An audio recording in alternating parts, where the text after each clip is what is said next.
G'day. It's Nick here and welcome to episode 6 in our series into Australia's most invasive species.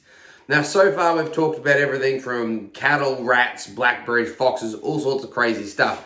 But in today's video, we're talking about an animal that you probably think is more at home in the farmyard, but is actually a major threat to a wide variety of threatened Australian species. So stick around, guys. This should be an interesting one.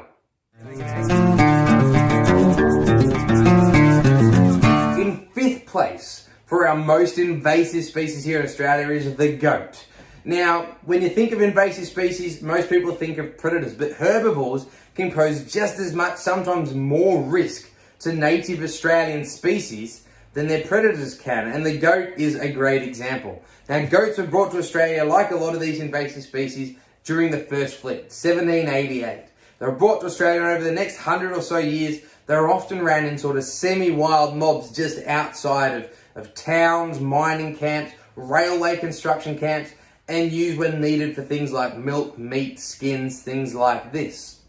While these original groups of goats probably did contribute towards setting up or founding feral populations in Australia, in the 1920s, Australia's efforts to grow a goat fibre industry, mohair, the fur of goats, basically collapsed. And huge numbers of goats that were brought in Australia for the production of hair were also released into the wild. Today, feral goats occupy about 35% of the Australian mainland and several offshore islands, and number anywhere between 2 and 3 million.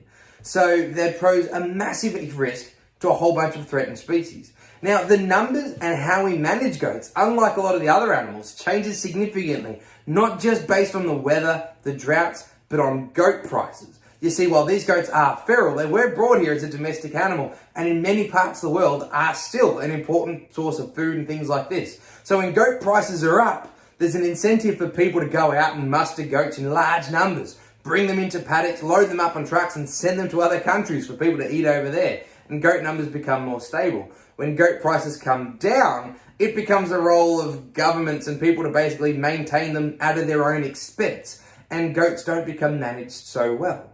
Now, the way that goats pose a risk to threatened species is basically as a browser. Goats are not fussy eaters. They'll eat anything that they can find. They're particularly like a lot of our native plants. But some of the species they impact the most are species that historically haven't had to compete with other herbivores very much. Things like rock wallabies live in environments such rocky, steep places there. Things that were brought like sheep don't really pose any competition. A lot of Australian species don't go up there and feed, but goats have outcompeted rock wallabies in huge chunks of Australia.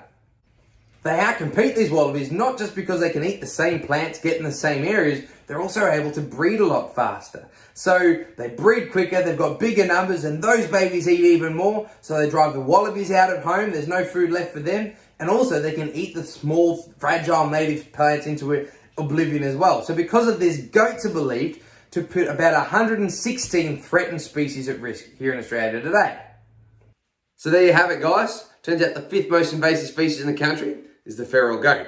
And it's another great example that it's not always the predators that are the most invasive species, the foxes, the cats, things like this, but often the herbivores, things eating our native plants, competing with our native animals, can be just as much of an issue. And the goat is a great example. Now, as always, I hope you've enjoyed the video. I hope you've learned something today. And if you haven't already, guys, please subscribe to the YouTube channel, leave us a thumbs up, all that kind of thing. But check on back next week because there's a bunch more invasive species that we're going to talk about before we get to number 1 place. But leave a comment down below what you think number 1's going to be. Between now and next week, though, be nice to wildlife. Have a good one. Take care.